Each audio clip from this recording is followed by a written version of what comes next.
Secara geografis, Indonesia sebetulnya dikepung oleh aliansi pertahanan barat oleh FDA yang beranggotakan Malaysia, Inggris, Singapura, Australia, dan Selandia Baru mengelilingi Indonesia.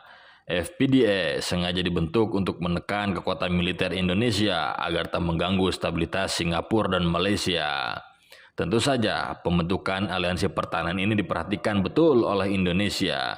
Begitupun Indonesia, mereka melihat aliansi pertahanan yang ditujukan kepadanya sebagai ancaman. Jika perang meletus, Indonesia bakal sendirian menghadapi lawan-lawannya. Sebab Indonesia tak pernah atau lebih tepatnya dilarang ikut dalam suatu aliansi pertahanan. Indonesia bersikap defensif. Jikapun punya kekuatan militer besar, mereka tak akan menginvasi negara lain.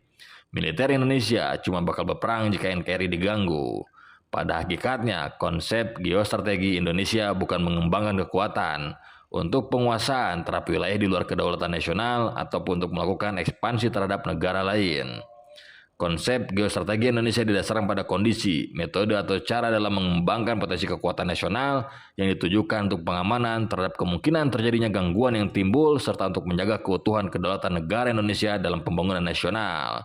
Beber Jurnal Lehmanas berjudul Geostrategi Indonesia dalam Dinamika Politik Global dan Regional. Sikap defensif Indonesia ini lahir karena pandangan nasional akan alinea 1 Undang-Undang Dasar 45, yakni penjajahan di atas dunia harus dihapuskan. Jika Indonesia menerapkan doktrin ofensif bagi angkatan bersenjatanya, sama saja merupakan usaha menjajah bangsa lain. Namun bukan berarti Indonesia tak boleh menyerang kedudukan musuh di wilayah lawan. Indonesia saat ini tengah menerapkan teknik preventive strike di mana bila ada lawan yang mengancam, negeri ini boleh menyerang duluan. Bahkan taktik preemptive strike dilakukan Indonesia di ruang wilayah internasional sebelum musuh memasuki NKRI. PBB pun seakan mengizinkan sebuah negara melakukan preventive strike sebagai tindakan membela diri. Meski PBB tak gamblang menyebut preemptive strike boleh dilakukan, lantaran sama saja memulai perang tanpa deklarasi resmi. Preemptive strike dalam piagam PBB tidak diatur mengenai tindakan tersebut, tetapi hanya diatur mengenai self-defense dalam pasal 51 piagam PBB. Dalam pasal 51 piagam PBB mengatakan bahwa setiap tindakan self-defense harus dilaporkan kepada Dewan Keamanan sebagai organ yang berwenang untuk menentukan mengenai tindakan self-defense apa yang dianggap tepat untuk tetap menjaga keamanan dan kedamaian dunia. Contoh paling tepat yang menggambarkan maksud pasal 51 piagam PBB ialah kasus serangan Kekaisaran Jepang ke Pearl Harbor, Hawaii yang dilakukan tanpa pengumuman deklarasi perang terlebih dahulu.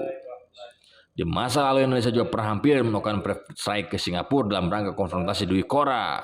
Sebelum itu, Indonesia juga pernah berperang melawan Belanda di Irian Barat dalam Trikora. Jika operasi Jaya dilakukan maka NATO punya kans membantu Belanda melawan Indonesia. Pertemuan yang pertama kali